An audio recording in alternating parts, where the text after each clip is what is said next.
Hello and welcome दोस्तों, मेरा नाम है राहुल मिश्रा और आज स्टार्ट करने वाले हैं हम the story of first city Harappa का ये पार्ट 3 है। और जिसमें हम देखेंगे कि किस तरह से इंडस वैली पीपल या फिर इंडस वैली सिविलाइजेशन के लोगों की जो जनरल एक्टिविटीज़ थी वो किस तरह की थी, आम जीवन में वो किस तरह की एक्टिविटीज़ को फॉलो करते थे। उन्हीं सभी चीज़ों को हम यहाँ पे क्या करेंगे, चर्चा करेंगे। और अगर आपने पार्ट 1 और पार्ट 2 नहीं देखा है तो लिंक डिस्क्रिप्शन में है, आप वहाँ से जाके देख सकते हैं, जिससे कि यह वीडियो आपको समझने में थोड़ा सा आसान हो जाएगा। और इसके बाद जो पार्ट 4 होगा उसमें ये चैप्टर आपका फिनिश हो जाएगा। तो चलिए फिर दोस्तों स्टार्ट करते हैं। और ये पार्ट 3 है जिसमें हम 3 टॉपिक को कवर करेंगे। पहला टॉपिक ट्रैकिंग सोशल डिफरेंसेस, देखेंगे उनका सामाजिक कल्चर किस तरह का था। उनकी जो अगला टॉपिक होगा रिलीजियस प्रैक्टिसेस, कि उनका धार्मिक प्रैक्टिस किस तरह की थी, ठीक है, किस तरह के रिलीजन में वो बिलीव करते थे। और साथ ही साथ हम देखेंगे कि किस तरह की उनकी स्ट्रेटजीज होती थी रॉ मटेरियल वगैरह को लेके। इट मीन्स हम एक तरह से कह सकते हैं कि इनका इकोनॉमिकल लाइफ किस तरह का था। इन सभी चीज़ों पे हम यहाँ पे क्या करेंगे, चर्चा करेंगे। तो चलिए दोस्तों फिर स्टार्ट करते हैं, ठीक है। और ये पहला टॉपिक ट्रैकिंग सोशल डिफरेंसेस। अभी ट्रैकिंग सोशल डिफरेंसेस क्या है? इट मीन्स एक तरह से हम कह सकते हैं कि उनका दाह संस्कार प्रोसेस कैसा होता था। और जब इंडस वैली सिविलाइजेशन में जब कोई व्यक्ति डेथ कर जाता था या उसकी मृत्यु हो जाती थी तो उसके साथ वो किस तरह का प्रोसेस अपनाते थे। क्योंकि जब सर्वे चल रहा था इंडस वैली सिविलाइजेशन का, तो हमारे जो आर्कियोलॉजिस्ट थे उनके द्वारा कई तरह की चीज़ें डिस्कवर करी गई थी। तो जिसमें जो मोहनजोदारो जो सिटी थी वहाँ पे जो डेड बॉडीज़ मिली थी उनका जो डायरेक्शन था वो दोस्तों नॉर्थ और साउथ डायरेक्शन में पाया गया है। इट मीन्स जितनी भी बॉडी, जितने भी स्कल्पचर्स पाए गए हैं उन सभी का डायरेक्शन कैसा पाया गया है, नॉर्थ एंड साउथ डायरेक्शन में पाया गया है। और उनको जो दफनाने का जो प्रोसेस था, इट मीन्स जो डेथ कर जाते थे तो उनको दफनाया जो जाता था आमतौर पे 3 बाय 3 या 5 का गड्ढे खोदे जाते थे। इट मीन्स जिसको हम पिट्स कहते हैं, ठीक है। तो आमतौर पे जो डेड बॉडीज़ होती थी वो पिट्स में वो क्या करते थे, यानी पिट्स आप गड्ढा समझ सकते हैं। जैसे जो बॉडी दफनाई जाती है तो उस बॉडी को गड्ढे में दफनाते थे, ठीक है। और कुछ केसेस में ये जो पिट्स हैं वो ब्रिक्स के भी बने हुए मिले हुए हैं, यानी बहुत से ऐसे पिट्स भी मिले हुए हैं जो कि किसके बने हुए हैं, ब्रिक्स के बने हुए हैं। तो जिससे एक चीज़ तो क्लियर हो जाती है कि इनके समाज में कुछ सोशल डिफरेंसेस पाए जाते हैं। क्योंकि जो नॉर्मल पिट्स पाए गए, जो गड्ढे पाए गए, उसमें सिर्फ डेड बॉडीज़ लगा दी गई है। लेकिन बहुत से ऐसे पिट्स हैं जो गड्ढे हैं जिसमें बॉडी दफनाई गई है वो ईंटों से बने हुए हैं, ब्रिक से बने हुए हैं। तो जो ये सीधा सा है यहाँ पे कि इनके समाज में जनरल प्रैक्टिस को लेकर थोड़ा बहुत तो डिफरेंस होता ही होगा। और साथ ही साथ कुछ केसेस में कुछ ग्रेप्स के साथ, यानी पिट्स के साथ एक तरह से कह सकते हैं पोट्री आइटम भी पाया गया है, ऑर्नामेंट्स पाया गया है। और रोज़मर्रा की ज़िंदगी में इस्तेमाल होने वाली जो ज़रूरत की जो चीज़ें होती हैं वो डेड बॉडीज़ के साथ दफनाई गई है या उनके साथ स्कल्पचर्स के साथ पाई गई है। तो जिसका सीधा सा यही है कि वो आफ्टर लाइफ में भी क्या करते थे, बिलीव करते थे। इट मीन्स वो पुनर्जन्म में भी क्या करते थे, विश्वास करते थे। If B talking about their religious practice, अगर हम उनके धार्मिक रिलीजियस की बात करें, यानी रिलीजियस किस तरह के धर्म को या पूजा पाठ को किस तरह की चीज़ों को बिलीव करते थे, तो in this civilization archaeologist found a seal of yogi. It means जब ये सर्वे चल रहा था तो एक सील मिला हुआ है जिसमें उस सील में योगी पोस्चर में पशुपति महादेव का एक स्ट्रक्चर पाया गया है। इट मीन्स जो सील जो मिला हुआ है इस वैली सिविलाइजेशन में, तो वो जो सील है उसमें योगी पोस्चर में, जैसे अक्सर आपने लॉर्ड शिवा को देखा होगा तो वो एक योगी पोस्चर में बैठे रहते हैं, ठीक है। तो वैसा ही स्कल्पचर्स, वैसा ही एक तरह से कह सकते हैं स्टैचू सील में बना हुआ पशुपति महादेव से रिलेटेड पाई गई है, ठीक है। जो कि किसको रिप्रेजेंट करता है, सील जो है किस तरह में है, वो योगी पोस्चर में पाया गया है, ठीक है, जैसे लॉर्ड शिवा में पाए जाते हैं। लेकिन यह जो सील पाया गया है योगी पोस्चर में, ठीक है, इसमें जो फेस है वो 3 फेसेस हैं। इट मीन्स एक फ्रंट पे है और 2 एक इस तरफ और एक इस तरफ। इस तरह का योगी पोस्चर में एक सील मिला हुआ है, ठीक है। और साथ ही साथ उस जो सील है उसकी 2 सींग भी पाई गई है। इट मीन्स जो पशुपति महादेव का जो मतलब स्टैचू जो मिला हुआ है, ठीक है, सील में, उसके 3 फेसेस हैं और साथ ही साथ 2 हॉर्न्स भी हैं। हॉर्न्स मतलब सींग आप समझ सकते हैं, ठीक है, यानी 3 फेसेस एंड 2 हॉर्न्स, ठीक है। तो इस तरह का मतलब योगी पोस्चर में एक सील पाया गया है। Around this yogi posture seal we found 5 animals.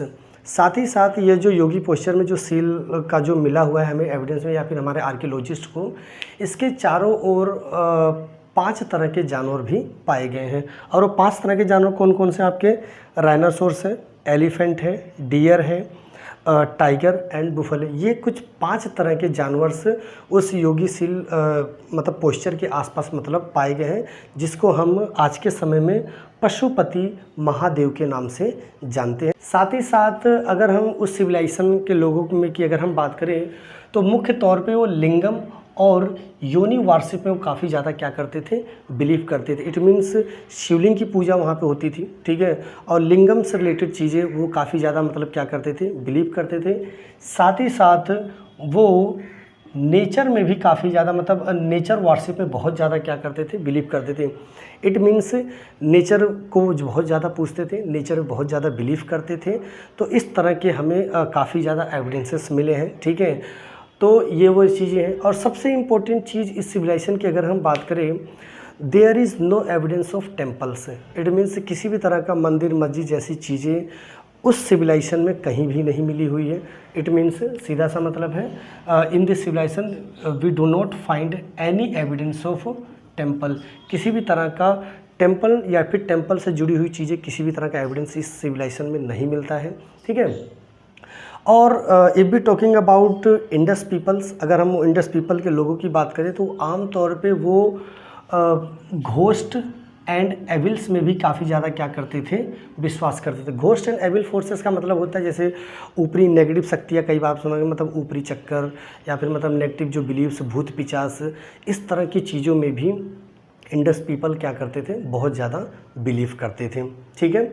और इस सिविलाइजेशन में, in this civilization all cities, अगर आपने पार्ट 1 देखा हो तो जैसे मैंने आपको बताया था कि इस पूरे सिविलाइजेशन में around 2000 cities has been discover.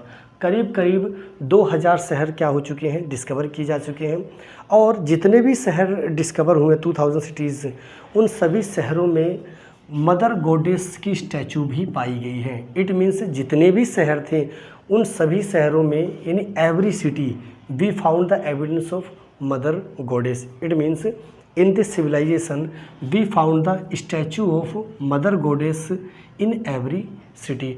हर शहर में मदर गॉडेस यानी देवी की मूर्तियाँ बहुत ज़्यादा पाई गई हैं, ठीक है। यानी जितने भी शहर डिस्कवर हुए हैं, जैसा मैंने बताया ना 2000 शहर डिस्कवर किए गए हैं, तो उन सभी 2000 शहरों में एक तरह से हम कह सकते हैं कि सभी 2000 शहरों में मदर गॉडेस की स्टैचू बहुत ज़्यादा पाए गए हैं। तो इसका सीधा सा मतलब है कि जो इंडस वैली सिविलाइजेशन थी वो पूरी तरह से फीमेल डोमिनेटिंग सोसाइटी थी, यानी महिला प्रधान समाज होता होगा।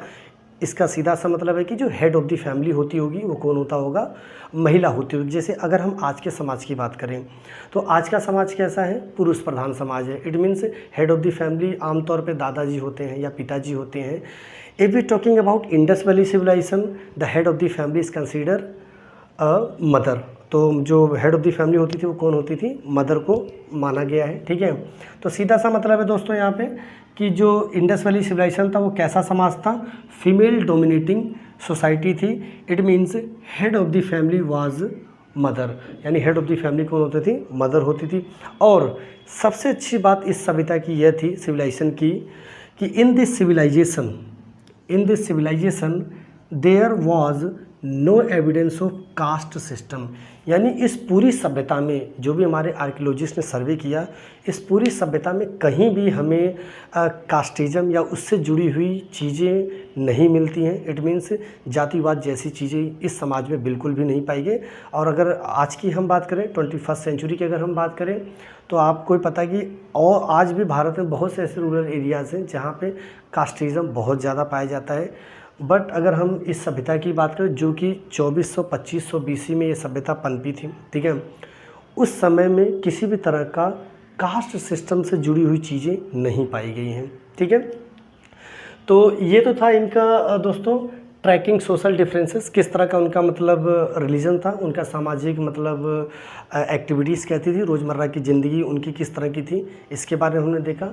जो नेक्स्ट टॉपिक है वो है हमारा strategies for procuring raw material.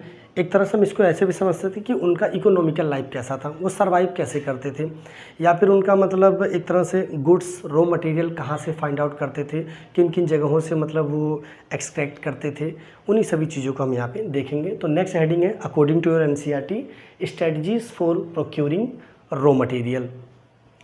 आम तौर पे रॉ मटेरियल जो फाइंड आउट करने का उनका तरीका था, या कह सकते हैं टेक्नोलॉजी थी या मेथड था, तो मुख्य तौर पे किसका इस्तेमाल करते थे, शिप और बोट्स का इस्तेमाल करते थे ट्रांसपोर्टेशन के लिए, चाहे वो ट्रांसपोर्टेशन गुड्स का हो, चाहे वो ट्रांसपोर्टेशन आम लोगों का हो। तो इस सिविलाइजेशन में हमें शिप और बोट से जुड़ी हुई कुछ एविडेंस भी मिले हुए हैं। तो इसका सीधा सा मतलब है कि वो ट्रांसपोर्टेशन जैसी चीज़ें यानी व्यापारिक संबंधों में बहुत ज़्यादा क्या करते होंगे, इन्वॉल्व रहते होंगे। ठीक है, और जो प्रोक्यूरिंग था रॉ मटेरियल निकालने का, उसके लिए वो लोग अभियान चलाते थे, एक्सपेडिशंस चलाते थे, यानी जो भी रॉ मटेरियल्स फाइंड आउट करने का जो उनका तरीका था वो क्या करते थे, एक तरह से एक्सपेडिशन मतलब अभियान दल, मतलब जैसे 40-50 मेंबर्स का अभियान बना लिया और किसी एक क्षेत्र में निकल जाते थे रॉ मटेरियल्स को फाइंड आउट करने के लिए, वहाँ से कच्चा माल निकालने के लिए, जिससे कि वो अपनी इकोनॉमिकल लाइफ को और भी बेहतर बना सकें।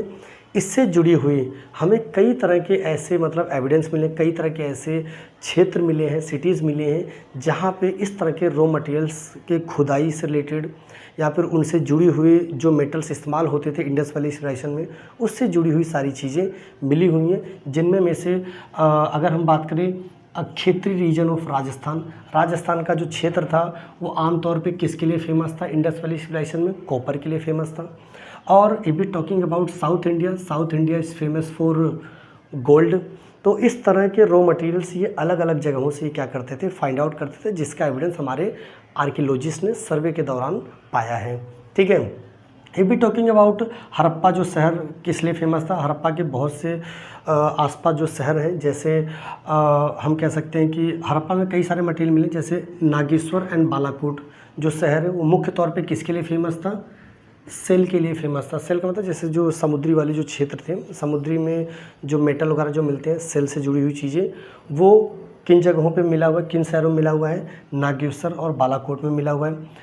अगर हम सोरतुघाई शहर की बात करें तो किस लिए फेमस था उस समय में, Lapis lazuli, blue stones. Lapis lazuli आप ऐसे समझते जैसे कीमती पत्थर, कीमती मेटल्स, अलग अलग डिफरेंट यूनिक जो पत्थर होते हैं डिजाइनिंग, उसको हम क्या कहते हैं, लैपिस लाजुली कहते हैं। इस तरह के जो रॉ मटेरियल मिलते थे वो कहाँ से मिले हैं, सोरतुघाई से मिले हुए हैं, जो इस्तेमाल इंडस वैली सिविलाइजेशन में होते थे। ठीक है, साथ ही साथ जो लोथल शहर था, लोथल शहर में हमें कार्नेलियन एंड स्टीटाइट काफ़ी भारी मात्रा में मिले हैं, जो कि इंडस वैली सिविलाइजेशन में जिसका इस्तेमाल काफ़ी अच्छा इस्तेमाल होता था। ठीक है, if we talking about Rajasthan and Gujarat, तो जो राजस्थान और जो गुजरात था वो मुख्य तौर पे किसके लिए फेमस था, डिफरेंट तरह के मेटल्स के लिए काफ़ी ज़्यादा उस समय फेमस था, और यहाँ से वो काफ़ी ज़्यादा रॉ मटेरियल्स क्या करते थे, प्रोक्योर करते थे अपनी रोज़मर्रा की ज़िंदगी में इस्तेमाल करने के लिए, या फिर हम कह सकते हैं अपनी इकोनॉमिकल लाइफ को और बेहतर और डेवलप करने के लिए इस तरह के रॉ मटेरियल्स वो अलग अलग जगहों से क्या करते थे, फाइंड आउट करते थे। ठीक है, एक मैंने यहाँ पे टॉपिक बनाया है, कई बार एग्ज़ाम में पूछ लिया जाता है और आमतौर पे 1 नंबर के लिए बहुत ज़्यादा इम्पोर्टेंट है। ठीक है, ये 1 मार्क्स के लिए ये बहुत ज़्यादा इम्पोर्टेंट है। अब इम्पोर्टेंट क्या है, जब हमारे आर्कियोलॉजिस्ट थे, जब वो राजस्थान वाले जो क्षेत्र में जब वो सर्वे कर रहे थे, हमारे जो आर्कियोलॉजिस्ट थे, तो उनको एक न्यू कल्चर फाइंड आउट हुआ। जोधपुर नाम सुना है आपने, सुना ही होगा। तो जो जोधपुर जो एरिया था वहाँ पे हमारे आर्कियोलॉजिस्ट को एक न्यू कल्चर मिला। पहले तो लगा कि शायद जो इंडस वैली सिविलाइजेशन है उसी का ही ये एक्सटेंशन वाला एरिया होगा, लेकिन वहाँ के जो कुछ मेटल्स मिले, वहाँ के जो कुछ कल्चर जो चीज़ें मिली वो बिल्कुल भी मैच नहीं करती थी इंडस वैली सिविलाइजेशन वाले कल्चर से।